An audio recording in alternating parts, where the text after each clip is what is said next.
Olá, eu sou a Minélia Pimentel. Cá estou para mais umas reflexões, desta vez sobre Dom Afonso V, terceiro monarca da dinastia de Avis. Dom Afonso V nasce em Sintra, filho de Dom Duarte I de Portugal e de Dona Leonor de Aragão, e assume, ascende ao trono, melhor dito, por morte de seu pai, aos 6 anos de idade. Aos 6 anos de idade. É quando ele realmente assume o trono. É uma idade muito menino ainda. E foi atribuída uma regência até que ele atingisse os 14 anos de idade, considerada a idade maior. E por decisão testamentária do pai, essa regência foi atribuída à rainha viúva, à rainha sua mãe de Afonso V. No que é que se traduziu por cortes, nas cortes de Torres Novas, em 1438, foi atribuída realmente a regência à rainha. Em que é que se traduziu essa regência? No recebimento de rendas, por exemplo, na criação dos filhos, essencialmente.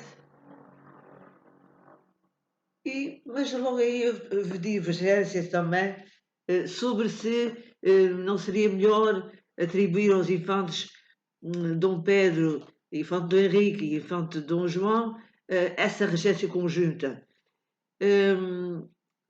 Na verdade, pelas Cortes de Lisboa de 1439, foi atribuída a regência a Dom Pedro, ao infante Dom Pedro, irmão de Dom Duarte, irmão do rei Dom Duarte. E essa regência traduz-se num efetivo progresso ao longo dos anos. Essa regência durou entre 1489 e 1448, que é quando se instala depois uma crise interna entre casas ducais. E pode-se dizer que, pelo menos é isso que conta a história, que a regência do Dom Pedro foi uma regência competente. Ele também tentou legislar, muito embora com o aval do rei, não é? Mas as ordenações afonsinas são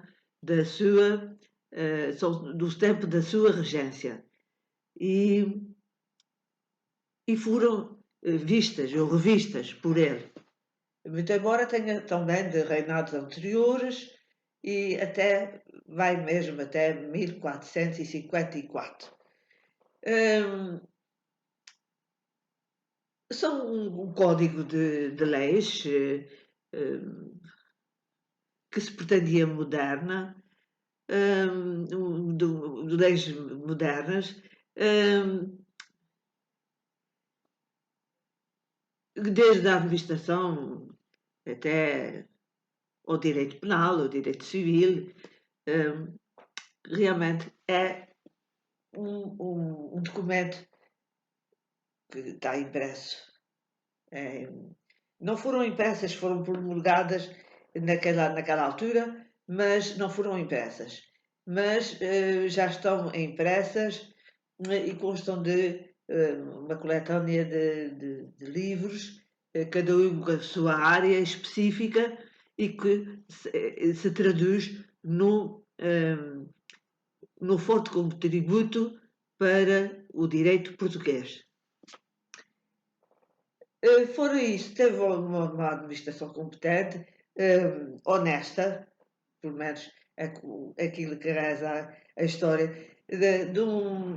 também de centralizar o poder no rei, na figura do rei,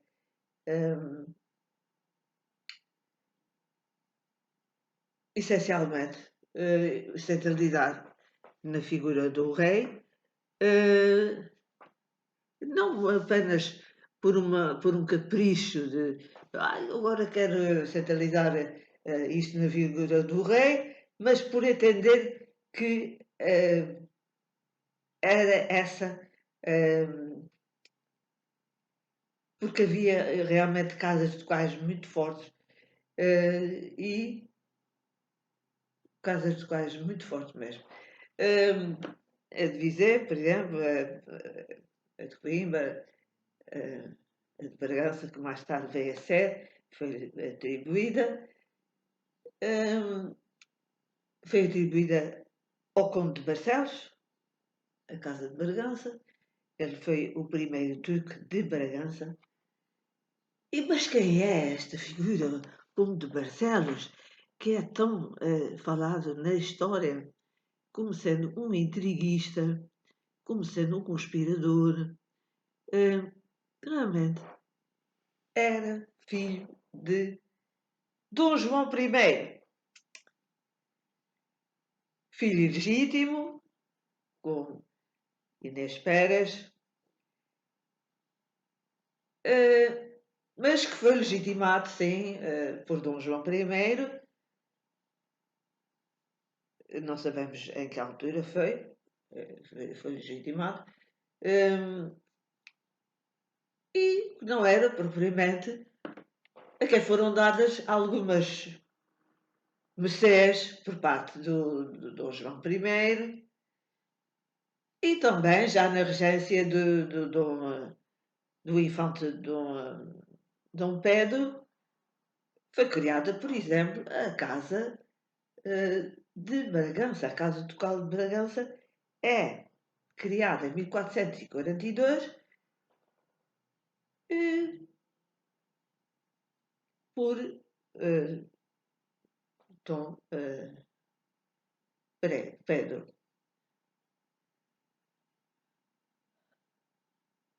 Digamos que o Conde de Barcelos não foi um preterido, talvez não tenha tido, ao mesmo tempo que os irmãos, por exemplo, Dom João I deu o Ducado de Viseu e o Ducado de Coimbra, o primeiro ao infante Dom Henrique, o segundo ao infante Dom Pedro, e só muito mais tarde, então, durante a regência e com o aval do rei, que lá está, porque esse senhor manteve-se sempre muito próximo da rainha, como apoiante da rainha, como defensor daquela que devia, enfim, estabelecer a regência, continuar com a regência, e não o Dom Pedro, de quem era inimigo, muito embora fossem meios irmãos, mas de quem era especial inimigo. E ele até lhe concedeu o Ducado de Bragança, Conde de Barcelos, esse que foi o primeiro Duque de Bragança. Portanto, há aqui rivalidades que se arrastavam há longos anos e que rivalidades entre casas ducais fortes, poderosas, ricas. Olha, por exemplo, o Conde de Barcelos. Conde de Barcelos. Tinha casado com a filha do condestável do Nuno Álvares Pereira. E que era um homem riquíssimo. Que era um homem riquíssimo.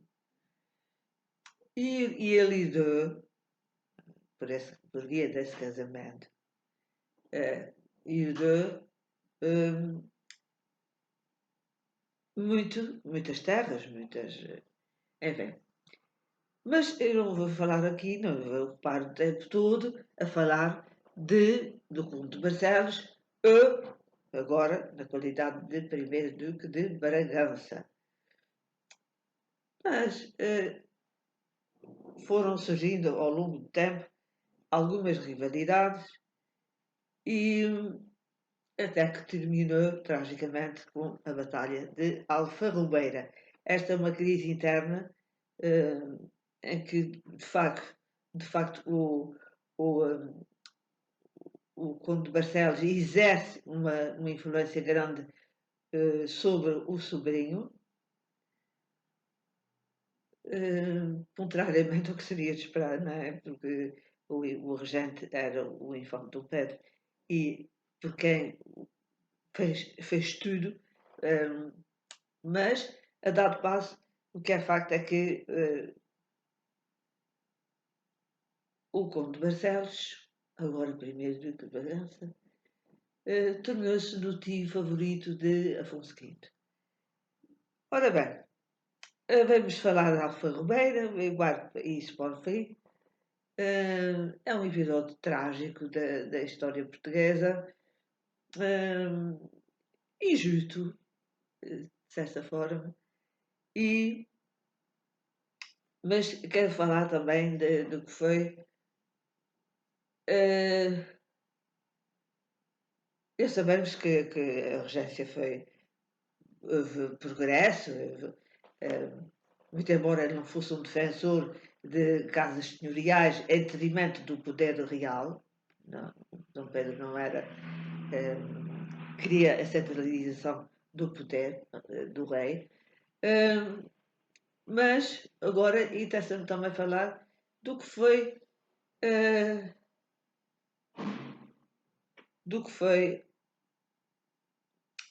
a política, muito embora influenciada por esse tio como de Barcelos, a política que foi de Dom Afonso V. Dom Afonso V dedicou, muito embora não tenha dedicado é isso que diz a história, eu não tenha dedicado grande atenção ao reino em termos de comércio e desenvolvimento do comércio, mas de certa forma sim, de certa forma dedicou muito do seu tempo nas praças africanas e do norte da África. Portanto, quando ele assume o trono, não é? Quando ele assume a idade para governar, dedica grande parte ao, às campanhas da África, Alcácer de Seguer, Ardila, Tanger, que acabou por vir também para ser acrescida. Ana Fé também. Portanto, foi um rei, e por isso é nominado o africano, porque se dedicou realmente a essas campanhas e a essas praças que eu considerava importantes para Portugal. E no contexto de uma expansão marítima que se tinha iniciado com Ceuta, em 1415, ele entendia que essas praças seriam importantes, como entender também, dado arrendamento, a quem lhe descobrisse 100 léguas por ano. Era o arrendatário, era uma das cláusulas desse arrendatário, que ele descobrisse 100 léguas por ano. Enfim, teve o mérito dele, fora as nações afoncinas que foram revistas por seu tio, o infante Dom Pedro, e que são importantes, claro. também a nível de política externa, a nível da política externa também candidatou-se de certa forma e quando se instala aqui dinástica, a crise dinástica com Castela, ele candidatou-se ao trono de Castela.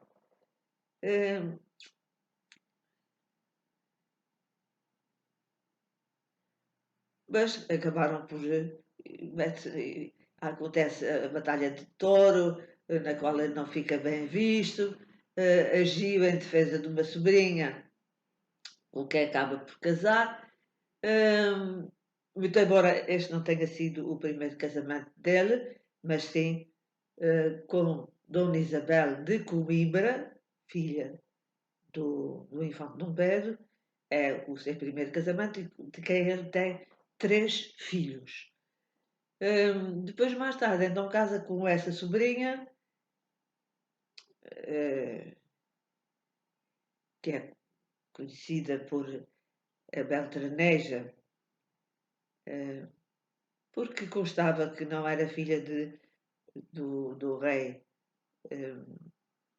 mas sim de Dom Beltrán de la Cueva. E daí essa questão dinástica dela não ter direito à coroa, essa sobrinha, e ele agir, portanto, em defesa dos interesses dela. E acaba por casar com ela, com Dona Joana de Castela. Depois, pelo Tratado de Alcáçovas de Toledo, essas questões ficam resolvidas com Castela, os reis católicos assumem o trono, não é? E pelo Tratado de Alcáçovas de Toledo, Alcáçovas foi assinado em Portugal e Toledo, porque mais tarde foi ratificado em Toledo, em 1475, e essa questão fica resolvida, acaba por resignar ao trono castelhano, e é apenas isto que acontece em termos de política externa, se pode assim dizer. Quanto à política interna,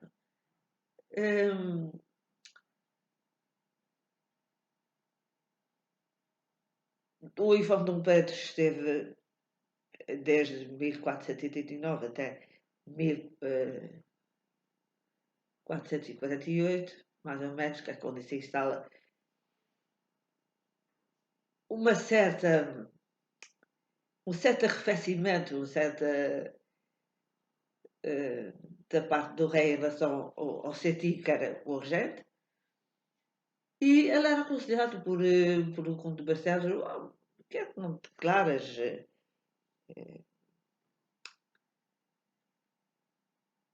maior, e não precisas de regência nenhuma, já estás à beira de fazer os 14 anos e, portanto, não precisas de nenhuma regência.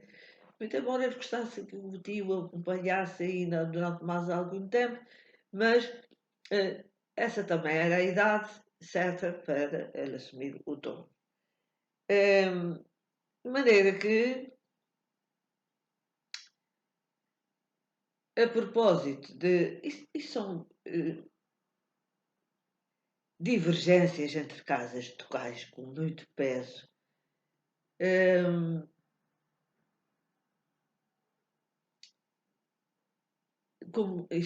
Com muito peso mesmo, riquíssimas casas ducais, e que levou, de facto, ao trágico combate de Alfarrobeira, em Alverca, no ano de 1449. Já Dom Pedro quase que não usava daquele prestígio perante o sobrinho, perante Afonso V, já não gozava daquele prestígio que antes tinha. foi considerado um rebelde, com tudo o que isso implica, foi considerado também que tinha cometido uma infidelidade ao rei, porque não lhe obedecia, talvez ele tivesse confiado demasiado nos laços familiares, porque Dom Afonso V era seu genro e fora isso, ele era tido dele, não é? E talvez tivesse confiado demasiado nos laços familiares. Tinha a sua filha casada com Afonso V,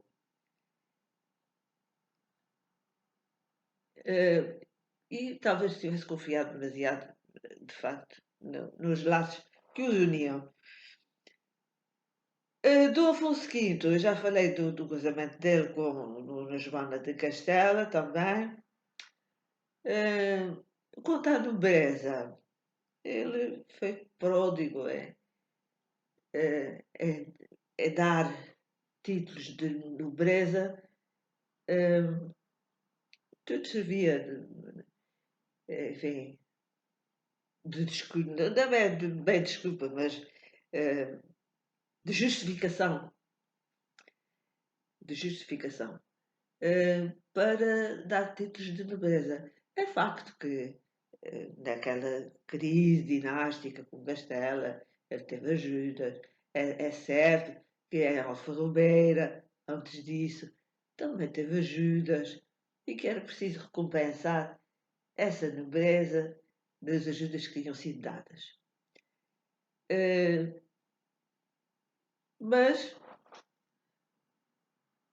havia também um exagero de já terem sido atribuídas títulos nobiliárquicos a certas pessoas da nobreza e que acumulavam esses títulos, mas não era só a acumulação dos títulos, era também a acumulação de património. Ora, foi uma coisa que o Infante Dom Pedro sempre tentou preservar a favor da coroa e que o rei Dom Afonso V entendeu que não, ele era extremamente influenciável, de tal maneira que, por exemplo, a Casa Ducal de Bragança detinha, à data da morte do primeiro Duque de Bragança, não é?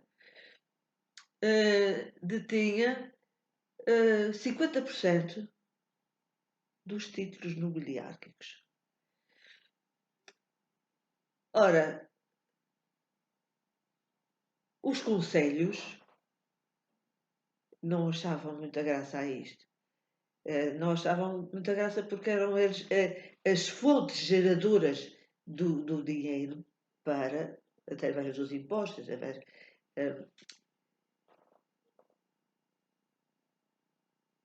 eles não achavam, os conselhos não achavam muita graça a essas benesses que vinham sendo dadas com alguma regularidade, e porque eram eles que depois tinham que avançar para, para fazer face às despesas da coroa, quer com funcionários, quer com campanhas, quer tudo o que fosse necessário. De maneira que os conselhos e o Infante Dom também foi sempre um defensor dos conselhos.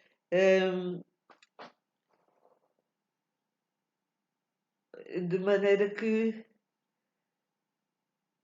por exemplo, o título de Marquês, Visconde, Barão, foram novos títulos nobiliárquicos criados por Dom Afonso V. E agora terminamos com Alfarrobeira, o trágico desfecho de injusto, eh, injusto para o infante Dom Pedro. Mas que foi isso que aconteceu? Foram intrigas cortesãs, foram do Conde de Barcelos, agora Duque de Bragança. Foram essas intrigas, foram rivalidades entre casas ducais muito fortes. Tínhamos o Dom Pedro com a casa ducal de Coimbra e Bragança com a Casa Ducal de Bragança e o Senhorio de Bragança. Não era só a Casa Ducal, mas também o Senhorio de Bragança, que se trazia em terras e que foi para o Conde de Barcelos, com o aval do rei, naturalmente. Foi na regência em 1442, mas durante a regência do infante Dom Pedro, mas com o conhecimento, a anuência do Afonso V. De maneira que as coisas complicam-se e de tal maneira que se tornam complicadas que o infante Dom Pedro é considerado rebelde, por tudo o que isso pode representar. As tropas régias defrontou-se com as tropas de Dom Pedro, do infante Dom Pedro. A teimosia dele resumia-se a que ele não queria que o Conde de Barcelos passasse pela sua casa ducal pelas terras que lhe pertenciam. Dizia ele que eram particulares e, portanto, que ele não tinha de passar nem as tropas régias, e aí eu já ponho em questão, em dúvida, se o rei não teria direito de passar por essas terras,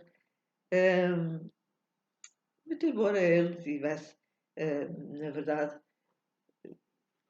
as suas próprias terras, onde vivia. De maneira que gera-se uma situação de conflito aberto entre o Dom Afonso V, seu genro e sobrinho, com o Duque de Coimbra, ou seja,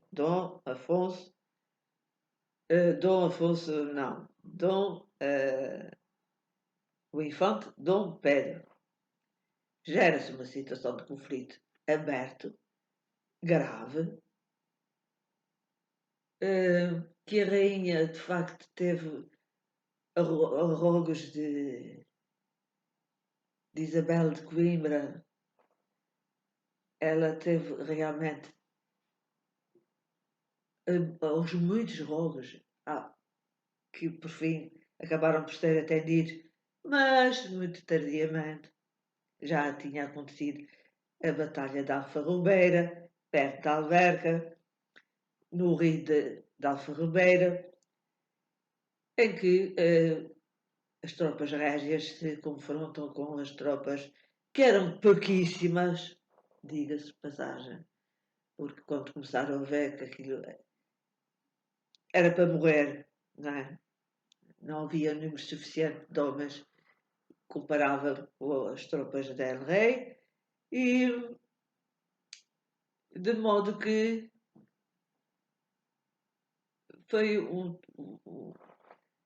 quer dizer, as tropas de El Rei estavam ali para combater.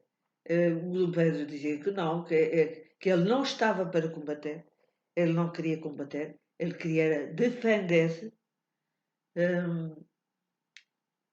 E, portanto, são essas artimanhas do poder que muitas vezes levam a confrontos extremos e a situações extremas, como foi o caso de Alfa Ribeira, em que uma certa cesteira vinda do arraial das tropas régias acerta no infante Dom Pedro, que nesse combate perde a vida.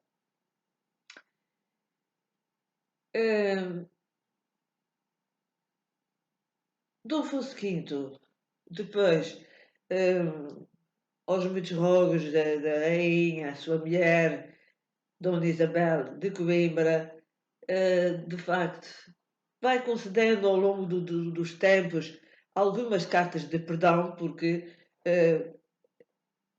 a rainha tentou reabilitar o nome do pai, reabilitar também algumas posses que tinham sido vedadas à família, que ficou sem meios de subsistência, porque quer dizer, o infante Dom Pedro perdeu algumas posses e terras, e a sua família também. Viram-se por essa situação, que muito embora não fosse criada por ele, mas sim por intrigas cortesãs, e, etc. E interesses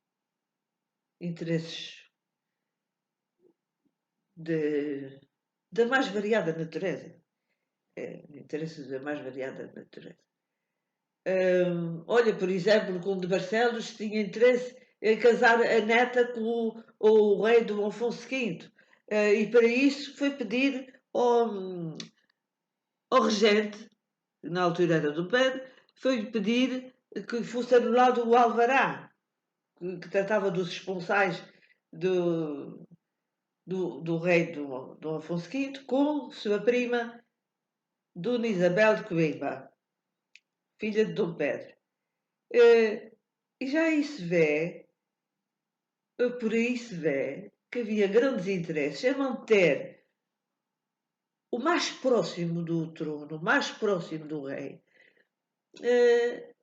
essa família, não é verdade? Ele de facto ele disse, eu posso recusar, mas não o vou fazer. E rasgou o alvará, mas acontece que os primos tinham uma grande afeição um pelo outro e acabaram por casar. Eu refiro-me a Dom Afonso V e a sua prima Dona Isabel de Coimbra, filha de Dom Pedro. Filha do infante Dom Pedro. De qualquer maneira, isto denota bem o tipo de ânsia de poder, de uma saciedade, de uma falta de um ser insaciável que era, de facto, o que demonstra a história ser essa figura como de Barcelos. Eram muitos os interesses. Dom Afonso V morre aos 49 anos, foi muito novo, de facto. E jaz no mosteiro da Batalha, justamente com toda a sua família, do lado de Davis, da dinastia Davis. Morre em Lisboa, havia uma peste lá, já tinha vitimado várias pessoas e o rei realmente não foi exceção, muito embora ele tenha pedido, uma das coisas que pediu foi um copo de água e foi-lhe dado esse copo de água. Hum, de maneira que ele morre da peste que estava em Lisboa. Foi um rei que usou bem a regência que teve. Hum, também se dedicou à campanha da África. Tentei o trono de Castelo, mas não consegui. Hum, e é quanto me cuido por realmente dizer sobre este rei de Portugal, terceiro rei de Portugal e da dinastia de Avis. Por hoje é tudo. Tenho um excelente fim de semana, muita saúde e até uma próxima reflexão, eh, que será, provavelmente, logo que possível.